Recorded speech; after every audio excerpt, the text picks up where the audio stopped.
औरंगाबादमध्ये निवडणूक प्रक्रियेमध्ये महिला राज दिसून आले। जिल्ह्यातील वेरूळमध्ये मतदान प्रक्रिया सुरू आहे आणि या मतदारसंघात जिल्हा परिषद आणि पंचायत समितीतील सर्व उमेदवार महिला आहेत। विशेष म्हणजे मतदान केंद्रात जे आहे ते शासकीय अधिकारी आणि कर्मचारी देखील महिला आहेत आणि याशिवाय सुरक्षेसाठी 7 महिला पोलीस कार्यरत आहेत आणि या मतदान केंद्रातल्या बूथमध्ये एकही पुरुष काम करत नाहीये।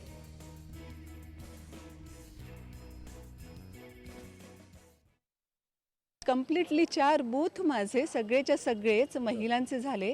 आज ह्या सगळ्या 4 बूथमध्ये 24 महिला पोलिंग पार्टी आहेत। म्हणजे परंपरागत ज्या फक्त आतापर्यंत बोटाला शाई लावत होत्या त्या आता ईव्हीएम हँड्स ऑन पण घेत आहे, प्रिसाइडिंग ऑफिसर म्हणून पण काम करत आहे आणि त्याच जबाबदारीच्या अनुषंगाने रात्री मुक्कामाला सुद्धा त्या इथे होत्या। इलेक्शन म्हटल्यानंतर थोडंफार काही होतं की मतदार जर एकदम गर्दीने आले तर मग त्यांना अगदी व्यवस्थितरित्या हँडल करायचं, पण मला वाटतं महिलांमध्ये ही कॅपॅसिटी आहेच। काउन्सिलिंग म्हणजे जन्मजात त्या काउन्सिलरच आहेत कदाचित, ज्याच्यामुळे त्या अगदी सगळे व्हिजिटर्स जे येत आहेत किंवा मतदार जे येत आहेत त्यांनाही खूप चांगल्या पद्धतीने हँडल करत आहेत। एखाद्याचा काही इश्यू असेल तर पटकन त्याचं मतदार यादीमध्ये नाव शोधून देणं हे सुद्धा फार चांगल्या पद्धतीने ते मॅनेज करत आहेत।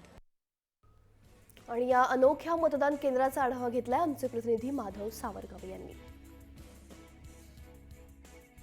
औरंगाबाद जिल्ह्यातील वेरूळ जिल्हा परिषद आणि पंचायत समितीसाठी महिलेसाठी आरक्षण सोडलेलं होतं आणि त्यानुसार या मतदान केंद्रामध्ये या मतदारसंघामध्ये सगळ्याच महिला या उमेदवार आहेत आणि उमेदवार महिला असल्यामुळं या ठिकाणी जे बूथ तयार करण्यात आले त्याही ठिकाणी सगळ्याच महिला काम करत आहेत। ही जी रांग बघताय ती रांग आहे औरंगाबाद जिल्ह्यातील अधिकारी आणि कर्मचाऱ्यांची, जिथे मतदार आल्यानंतर त्यांना जी काही सेवा लागते ती तिथे दिली जाते आणि मतदान करून घेतलं जात आहे। या सगळ्या महिला आहेत। दुसरीकडे आपण बघतोय की मतदान केंद्राचे अध्यक्ष जे प्रमुख असतात त्या सुद्धा महिला आहेत आणि इकडच्या बाजूला आपण बघताय की प्रत्येक पक्षाचा मतदान प्रतिनिधी सुद्धा महिलाच आहे।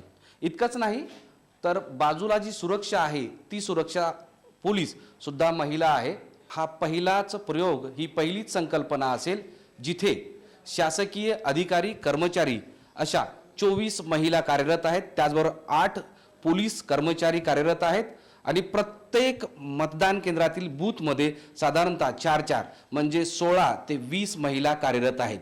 एकूणच काय की ऐतिहासिक असलेल्या या वेरूळमध्ये सगळ्याच महिलांच्या मार्फत या ठिकाणी मतदान केंद्र चालवलं जात आहे। व्हिडिओ जर्नलिस्ट महेश बागस, माधव सावरगावे, जय महाराष्ट्र, औरंगाबाद।